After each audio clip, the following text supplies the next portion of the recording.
Isura ya 91 yitiriwe izuba yahishuriwe Maka igizwe n'imirongo 15 ku izina rya Allah Nyirimpuhwe Nyirimbabazi.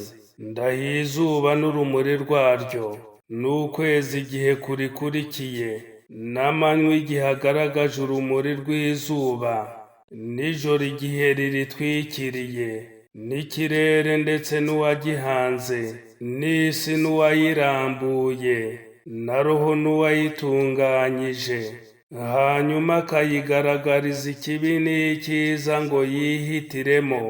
Mu by'ukuri yaratsinze wa wundi weza roho ye, kandi rwose ari mu gihombo wa wundi watereranye roho ye akayirekera mu bibi.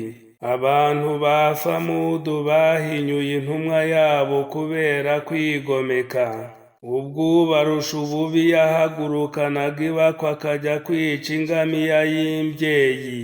Nuko intumwa ya Allah Swalehi irababwira iti, muramenye iyo ni ingamiya ya Allah, ntimuyigirire nabi kandi ntimuyibuze gushoka.